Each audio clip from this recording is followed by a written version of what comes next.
Our first guest that we're going to bring on here in just a second, I am so impressed with this young lady. Abigail Harrison, better known as Astronaut Abby, is a senior at South High School in Minneapolis who attends the University of Minnesota full-time as a part of a challenging post-secondary program. Abby is working towards her goal to be the first astronaut to Mars. 4 years ago, Abby began sharing her dream online and has built a community of over 250,000 followers and fans who continue to support her dream. She's just an amazing lady, an amazing young lady. I had an opportunity to watch her TED Talk promo, or not promo, but her TED Talk talk that she gave, and I was just blown away by her knowledge. In her spare time, Abby's committed to athlete training year-round as far as gymnastics. Boy, my glasses are fogging up. Gymnastics, diving, and track and field. She loves reading science fiction and has developed a keen interest in extreme sports such as bungee jumping, ice climbing, and scuba diving. To be young again. She looks forward to her next experience, which she hopes will be parachuting, parasailing, skydiving, pretty much anything that includes flying. You can go check out her work and follow her at astronautabby.com. Without any further delay, let's go ahead and get her on the line. Abby, good evening. Welcome to Fringe Radio. Hi, thanks so much for having me today. It's great to be here and to chat with you. Well, it's an honor to have you here. Just looking at all of your work, Abby, I came across you several months ago, and I said, I got to get this girl on the show. And when I talked with your mom, who does all your booking for you, she's like, well, Abby's pretty booked out for quite a while. You have got so much going on. Yeah, it's been pretty busy lately. How did you get? If we could, for our listeners, how did you get into all of this? What were your aspirations to become an astronaut? Is this something that started out for you early in life when you were, well, you're still young, but I mean when you were really young? Is this something that you had a desire from a very, very young age? Yes, I have wanted to be an astronaut ever since I was a kid. And my parents always laugh when I say ever since I was a kid, because they're like, you're still a kid. But ever since I was a very young child, I have wanted to be an astronaut. I remember when I was maybe 5 years old, looking up at the night sky and just thinking to myself, I want to go there. And at this point, I didn't know that astronauts were a real thing. I didn't know any of the details about how it was done or that we were still sending people there, but I knew that it was something that I wanted to do. And so as I got older, my passion and my ambition and my dream to go to space just grew stronger and stronger. Wow, and it's amazing because so many kids today, and I've said this on the program so many times, Abby, so many kids today, they go to school, they come home, they jump on Facebook, Twitter, start playing video games. Not that there's anything wrong with that, but it just seems like so many of the young people today just don't have the ambitions and the drive. And I mean, what you have put together at this point in your life, you have come a long, long way. Thank you. I think that I'm really fortunate because I have had my generation has a lot of resources that we can use in order to follow our goals and dreams, what with having pretty much the world at our fingertips through the internet and technology, as well as the fact that since I've had such a strong passion ever since I was very young, I've kind of had a head start on some of my peers in being able to follow what I'm interested in. So I always look at that as being very lucky to have been able to do the things that I've done. Let me ask you this, Abby. When a person, and this is a question I've never had really an answer for or have had answered. You want to be an astronaut. What type of curriculum in school, college, what have you, does a person who wants to be an astronaut pursue? I know it seems like in the early days of Apollo and in the the early manned missions, it was mainly Air Force people, pilots. Today, to do this, are they looking for astrophysicists, mathematicians? What type of curriculum do you take that starts to line you up to get into a program like this? These days, there are a lot of different curriculums or subjects that you could go into in order to become an astronaut. When it comes down to it, it really depends on what the mission is looking for and what type of person that they need. Depending on what the mission is, they might need an engineer, or they might need a geologist or a biologist or something like that. So it really is very variable in what astronauts get their degrees in. But what they generally recommend is something in the engineering, math, or science fields is the general recommendation. So today, if you want to get into the program, you don't necessarily have to go into the military. Have you ever thought about a jump into the Air Force or something and then into NASA, or do you want to go directly from school into the program?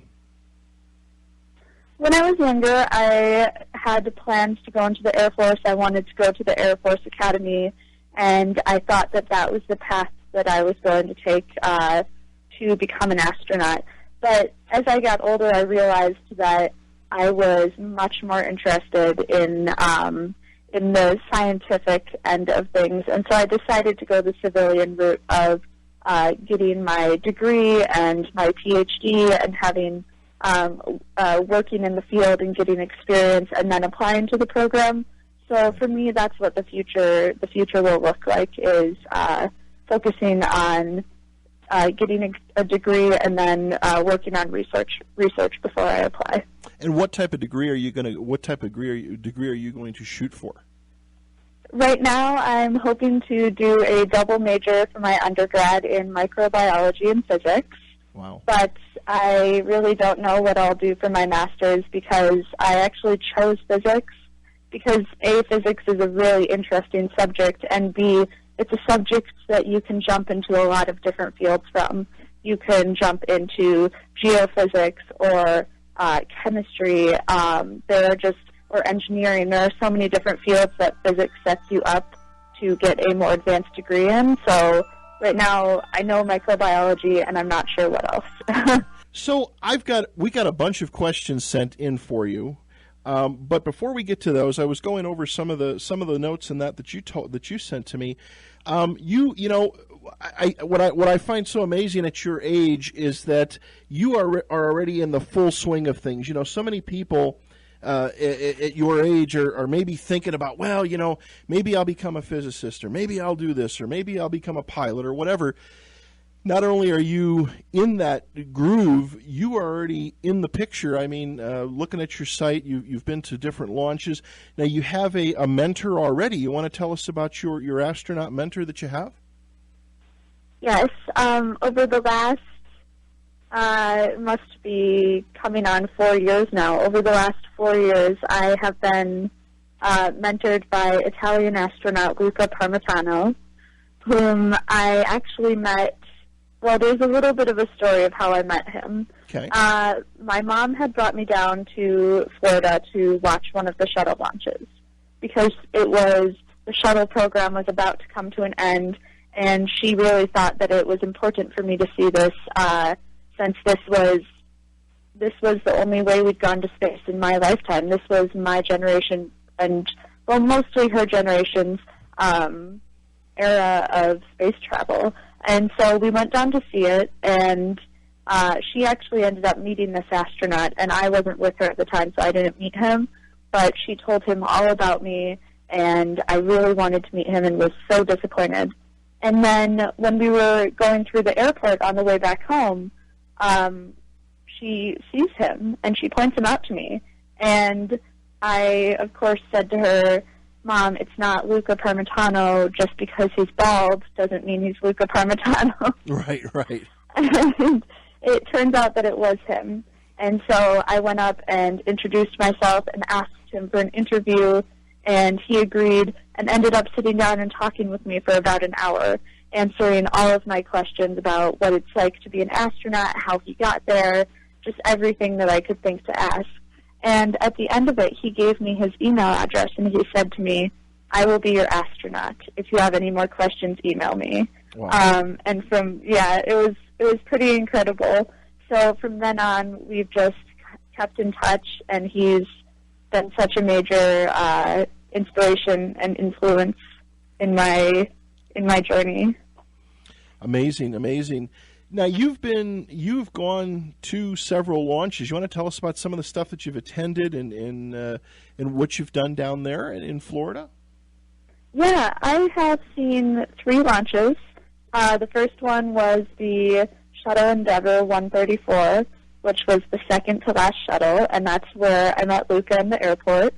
The second one was actually Luca's launch to the International Space Station from Baikonur, Kazakhstan. And the third one was just recently the first test flight of the NASA Orion capsule on a Delta IV heavy lifter. And that was a successful, everything went pretty successful with that, correct? Yeah, it was an incredibly successful mission, and it really set them up with a good timeline for the future of the Orion program and the Space Launch System. Is there going to be a bigger lifting rocket built for a Mars shot, or is that what they have sufficient enough? I'm glad that you asked, because I just threw out that term Space Launch System, and I realized that I should have elaborated on it. The Space Launch System is the rocket that NASA is currently producing with its industry partners to take us pretty much anywhere that we want to go in the near future, to take us to asteroids, to take us to the moon, to take us to Mars. This rocket is incredibly massive. It is the largest rocket that humans have ever built before. It's bigger than the Saturn V, which is the rocket that took us to the moon, and it is immensely powerful. And so we're actually hoping to see that up and running in the next couple years. Gotcha. I've got a personal question for you. If tomorrow, it seems to me, and maybe not, but following, with the people you're working with, obviously it sounds like you're being involved. You're doing quite a bit with NASA. Let's say the phone rings. It's Elon Musk. It's SpaceX. He says, "Abby, we're ready to go. Are you ready to go?" Would you be willing to go either direction? I definitely would. I have my opinion of what the future of space travel will look like is that it's not only going to be a government organization that's going after it. I strongly believe in collaboration between the government and private industry, as well as international cooperation and collaboration. So I think that for a mission as large and as ambitious as one to go to Mars, we're going to need partnership. And so I would be more than happy to partner up and interact and work with both private industry and other countries. As far as the timeline goes, Abby, realistically, with you're in the thick of things here. In your opinion, in your expert opinion, what do you, as far as getting to Mars, what do you think is a realistic date? How many years from, let's say, now? I think that the date that I usually push for and that I'm a large proponent of is Mars or Bust 2030. So what that means is that it doesn't have to be 2030, it doesn't have to be 2032, but I'm pushing for somewhere within the decade of the 2030s as the time that we go to Mars. And this is a date that is echoed by a lot of people in the space industry. It's the most reasonable time period is the mid-2030s. When you think about it, we're going to have the Space Launch System up and running and operational and man-rated hopefully by the mid-2020s. So 2025, 2026-ish is when we really hope to see that happening. And so it's entirely realistic to look at the 2030s as the Mars decade, really. Now, has a vehicle been developed? Obviously, this heavy lift vehicle gets the craft off the ground, but the actual spaceship that's going to take you from Earth to Mars, is that in the design phase? Is it going to be a big capsule, or is it something totally unique? Is it kind of science fiction-y looking? Is that even on the board yet?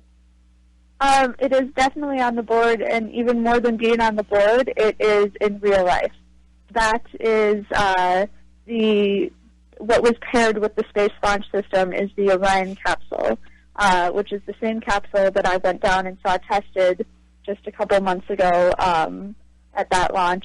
And so how it works is that the rocket sends it into space, and then the capsule basically will detach and have smaller rockets that help to continue the propulsion and guide it and such. But that has been built, and obviously they're still working on it to make it perfect, but as of now, it has been built. It's pretty small, though, isn't it? It's small.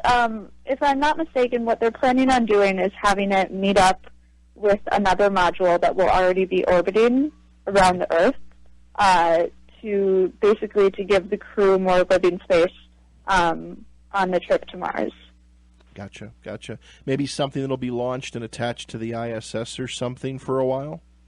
Something like that, yep. Couple questions that came from our listeners for you.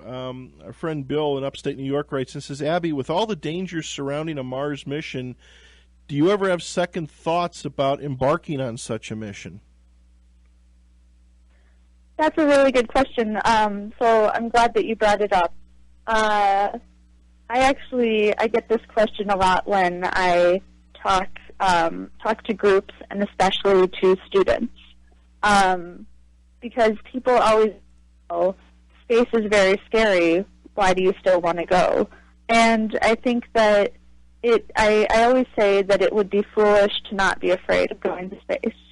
Right. But just because something is scary doesn't mean that it's not worthwhile and that it's not valuable. So if we were afraid of doing everything, we'd never get anywhere. We have a quote posted in my gym where I do gymnastics that says, "No one ever got hurt doing lame tricks."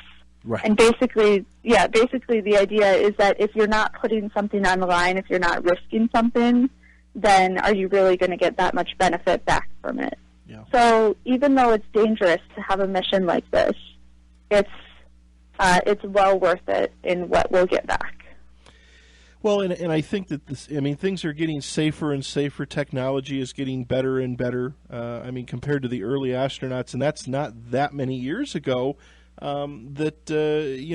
was there was a more than a good probability that something could go wrong. Obviously, things I look, and again, not to bring up things like this, but Challenger. I mean, those things, or Columbia.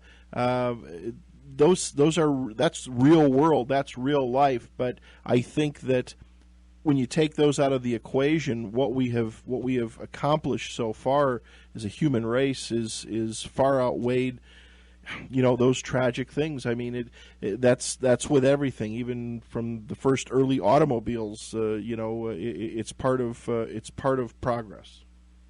That's definitely true. We have had tragedies, and we've had failures, and we've had setbacks. But the thing is that, like you said, every time that you push forward into progress, into unknown things, you end up with those dangers and those setbacks. But the thing is that NASA, this is what they excel at doing, is keeping their astronauts safe. They have multiple backups and procedures and just triple and quadruple checking everything to make this, to take out the uncertainties and as many risks as they can in every mission. So I have full, trying to think of the word, full... confidence? Confidence, exactly. I have full confidence in NASA and the work that they do to keep their astronauts safe. Do you want to be on the first ride? Definitely. Do you feel that it's a one-way trip? I don't think that it would be a one-way trip. I think that the first mission, I think there are definitely reasons to have a mission be a one-way trip, possibly setting up habitats or living modules and such, but I definitely feel that the first trip that we send will be coming back. Or do you think it could maybe even be something where, not call it one way, but the first group gets there, kind of does some colonization, and then further ones come with a vehicle to get them back home? Yeah, that's another possibility as well. And at this point, we really can't. I mean, we can speculate. You can always speculate, but there's no certainties about what it will or won't be. It could be a one-way trip. It could be, like you mentioned, waiting a while and then coming back. You know, at this point in the game, we really can't know. Right. Okay, I'm going to ask you some fringy stuff now, okay? We're going to go out there a little bit. We are seeing, of course, you know, the gist of our program, of course, is we touch all different subjects. Science fiction. I know you're a science fiction buff. Oh, yeah. There are some things that are coming back. Rovers are bringing pictures back, and I'm not going to say that you know, they could just be. It's like anything.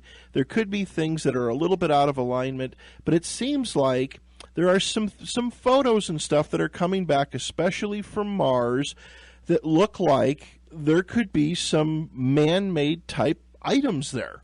Again, it could just be an anomaly. It could be a crazy rock formation.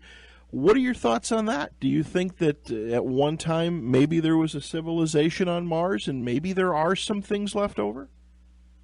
You know, as a big science fiction buff, I really would like that to be true. And there will always be a little part of me that screams out, yes, yes, yes, it's true. But, and of course I'm not going to rule anything out, but the most likely explanation behind all of these things that we see, I know there was a picture that was sent back where people thought there was a person standing on Mars, right. And it turns out it was just a rock with a shadow.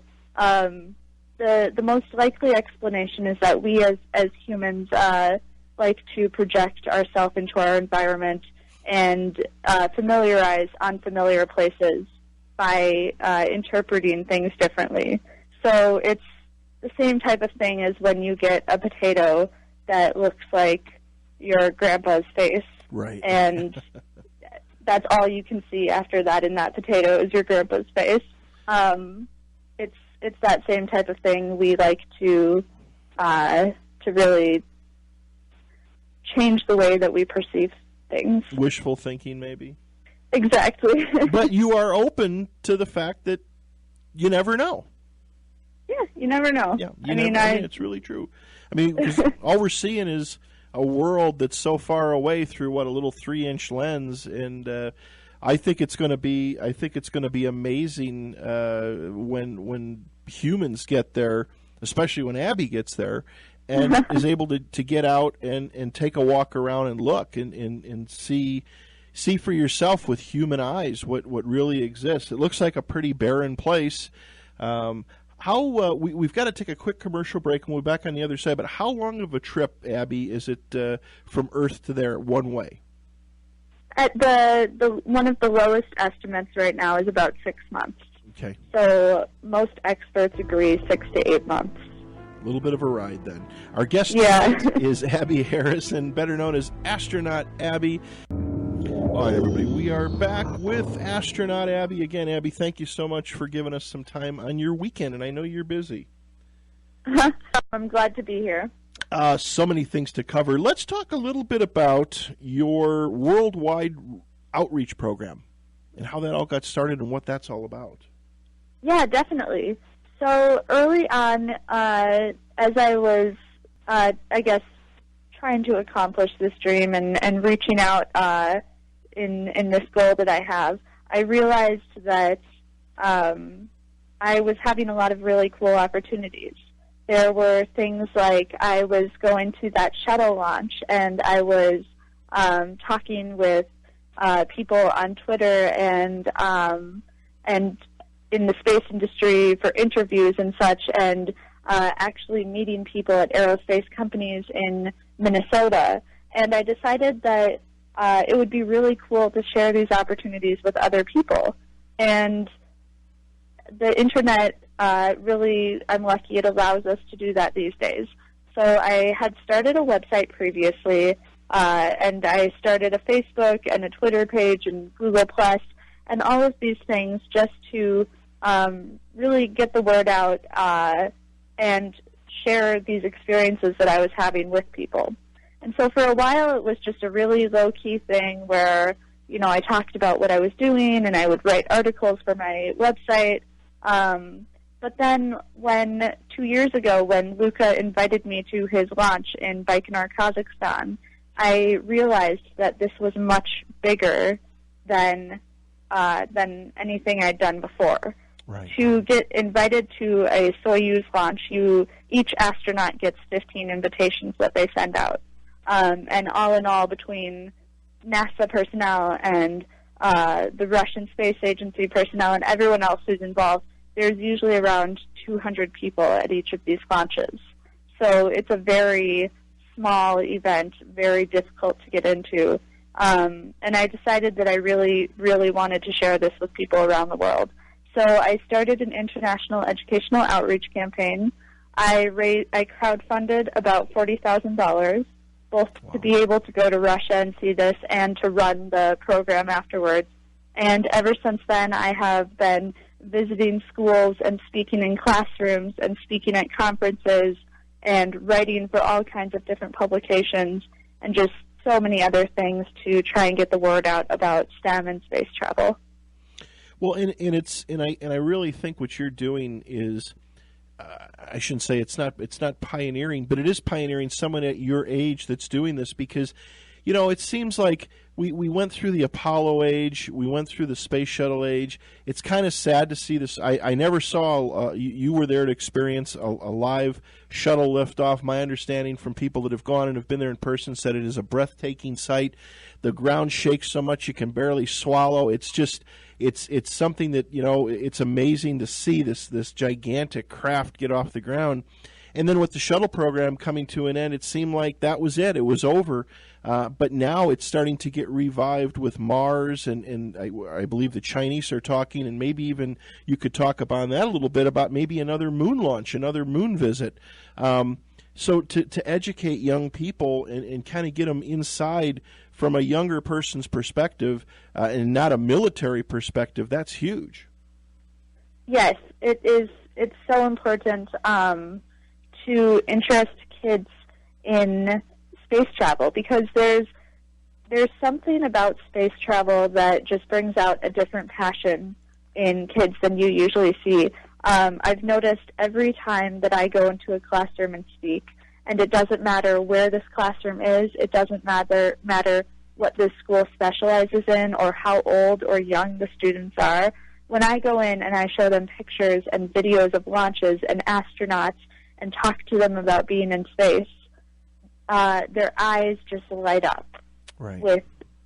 There's just this light that happens, and I think that we don't see that with a lot of subjects, and this is one that we really can inspire and interest kids with. So it's so important that we keep doing that, because if you have a kid who's interested in something like this, they are much more likely to be interested in science and math, and then to value school at that point, right, which is really what we want. Because by the time, I mean, realistically, and you know this already, you know, when you're in grammar school and stuff like that at a younger age, you don't think much about it, and you go, well, you know, I'll just get through school. But when you're at the age you are, ready to enter college, I mean, this is the time that the big decisions need to be made. There's not sitting around and waiting, unless, you know, you're going to take on the family business or what have you. But, I mean, now is the time that you have to do something about things, and you're doing that. Yeah. I always had a plan of what I wanted to do, and I always loved school and knew it was very important and knew what I wanted to do afterwards. But I have siblings, and I have friends and classmates who I have watched either not be interested in school because it just wasn't really, it didn't cater to what they were interested in. And also I've watched friends and classmates who didn't know what they wanted to do, and it's definitely been different for me knowing what I wanted to do completely, but it's I don't know what more to say on that. Oh no, well, you've got your path laid out. There's a group of at the University of Utah here in Salt Lake City. There's a group of engineering students that listen to us every weekend. And Tracy writes in. She's 19 years old. She's in the engineering program at the U, and she says, "Abby, you are so cool. I've got a question for you. Would you consider a stint on the International Space Station for a while to prepare you for a deeper space shot?" Well, first off, thank you, Tracy. I appreciate that.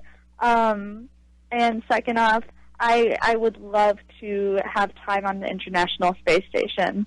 First off, I think the International Space Station is an amazing vehicle. I think that it is a show of how much international cooperation and collaboration, not only in space travel, but in everything that we do, can be so important and can work beautifully. So it's an incredibly impressive structure and program. And also, I think that when we do send this mission to Mars, it's highly unlikely that they will send rookies on it. Right. Because if you don't know how someone will react to space, whether or not they'll be able to manage it, how they'll psychologically and physically handle microgravity, then you're not going to send them on a highly expensive, very dangerous 6 to 8 month, well, actually it'll be more than that, minimum 12-month mission. Right. It just wouldn't happen. So that definitely is something that I hope I have in my future. Have you ever yourself, like one thing to me, I don't want to say I'm claustrophobic, but I don't like being in something that I can't get out of. And obviously, if you're in the Orion craft or if you're in the space station or a capsule and you want out, that's something that's really not possible. Have you done any testing yourself? Have you gone through any of the physical stuff for testing stamina or confinement? Have you done that, Abby? I haven't done any testing of that sort, but the one thing that I do know is that I'm not claustrophobic. I actually really love small spaces, and when I was a kid, this is really funny. I had a very small walk-in closet in my room. It was probably, maybe 2 or 3 feet by 2 or 3 feet, so just enough room that you could get in there and walk around a tiny bit. And I used to go and get a water bottle and some granola bars and a book, and I'd go into my closet and I'd shut the door, and I'd be in there for hours pretending that I was in a spacecraft. So you're ready. And so of course I was really young. I was probably 6 or 7 when I was doing that. But really, nothing has changed at this point. I am not bothered by small spaces. And I mean, you don't really know until you've done some of that testing. But I don't think I'll have any issue with it. Yeah, I can imagine some of the tests and things that they put the astronauts through. I know watching. What's your favorite astronaut movie? Oh man, this is going to be completely cliche, but I love Apollo 13. Okay, how about The Right Stuff? Yep, I like that one. Yeah. Yeah, I do too. I think that really gives us a little bit of of course, a little bit of comedy and drama and stuff. Otherwise, it would be so boring. I think that kind of gives us all a little bit of especially with the early space program, kind of a look on the inside of what they put those guys through. Yeah, for sure. I love getting to see things like that. And like you said, it is a dramatized version of everything, but it's just so cool to get to see. Very interesting.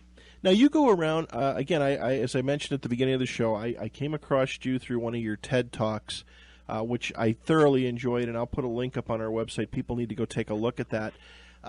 Very well done. Do you give a lot of presentations? I do. That's one of the big parts of my outreach campaign is that I speak both at a lot of conferences, and even more than that, I speak at a lot of schools. I have spoken at, sometimes I speak in school auditoriums where the entire school comes in, and sometimes I'll go into specific classrooms and speak just to that classroom. And I also host web chats with classrooms in areas that I can't get to, so different places around the country and also around the world. I have classrooms call in, and we use Google Chat or Skype to just talk and let them ask questions.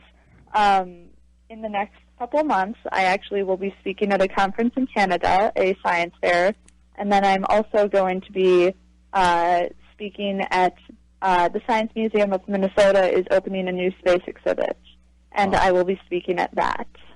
Very cool. Which is pretty exciting. Yeah, I'm excited for that one. A couple other questions, and I'll run them both together. One question from one of our listeners on the East Coast writes and says, Abby, if it were logistically possible, would you like to conduct some sort of live feed with delay, and I would assume from Mars, a broadcast to students and children all over the world as an inspiration and as a role model from another planet? That would be incredible. If they're, I don't know if that will be something that they'll focus on in the future, but if that were possible, it would be something I would be 110% interested in doing. Because I think that's one of the most important parts about what we're doing is that astronauts aren't just going up there to do science, and they're not just going up there to do exploration. Those things are incredibly important, and they are a big part of why they're going up there.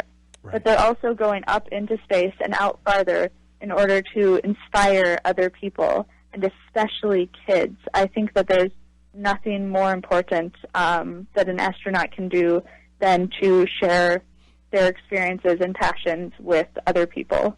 Well, and I look back like at the Challenger mission. I mean, that's what Krista McAuliffe was all about, was to be able to teach, to be able to teach from the space shuttle. And I think it's amazing. I think that you can talk about it all you want, but when somebody's actually there and participating in it, it just makes it so much more interesting. Definitely.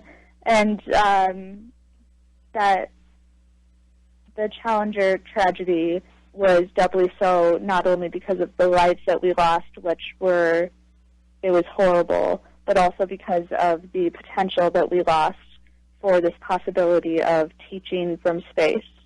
That it just such potential lost for that, which is really disappointing.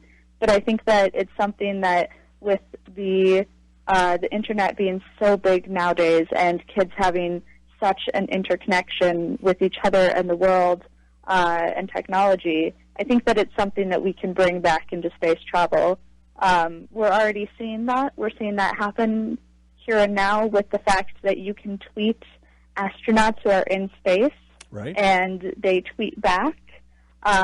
There are classrooms and all kinds of programs where you can go and do live chats with astronauts who are in space. They're called downlinks. And so the amateur radio community has, I know when they have the ham radio operators in the space station, they offer that. Yeah, that's another right. One of the big ways that you can communicate with them, which all of that is so exciting to see picking up again. We've only got a couple minutes left, but one last question for you is, do you think that you'd get homesick being away for such a long time, lack of family and friends contact? What do you think you'd bring with you, Abby? Books, music, what would you take? I think I would definitely get homesick, but I think that's a big part of what this is about, is finding the right people who have the ability to withstand a very long mission in very difficult conditions. And I think that if I were to go, I would love to bring music and books with me, which I'm sure they will send, lots of entertainment, just to keep our astronauts mentally healthy along the way. I would bring a wide selection of science fiction books. There you go. So that while I am living my science fiction, I can also be reading my science fiction. No, I think because that's what science fiction. I mean, science fiction it launched these things. We look at Star Trek out of the '60s, and look at all the different things that have come along. Since then, you may be one of the pioneers to the real Starship Enterprise someday. Yeah, definitely. It may happen. Do you think there would be anything better than reading Red Mars while on your way to Mars? There you go. Yeah, I don't think it gets better than that. It doesn't. Abby, I want to thank you so much for being here today. I'd like to stay in touch with you and maybe in the fall get you back on again for even a longer chat. So many things to cover. And again, I want to thank you for your time and your mom putting all this together for us. It was an honor to have you here. And you are an inspiration to many, to myself, to see someone at your age doing what you're doing. I wish you the best. And I don't wish you the best of luck. You don't need luck. You know what you're doing. And just I hope all your dreams come true. Well, thank you so much for having me on, and it was just such a pleasure to be able to talk with you. And also thank you to all of your wonderful listeners, both for the questions that they sent and also for just being there to hear what I have to say. I think you're all amazing, and I am so happy to have been able to be on your show tonight. It was a lot of fun. Sounds great. We'll stay in touch, and we'll get you back on again. Take care, Abby. Sounds good. All right. Thanks. Bye. Good night. Bye-bye.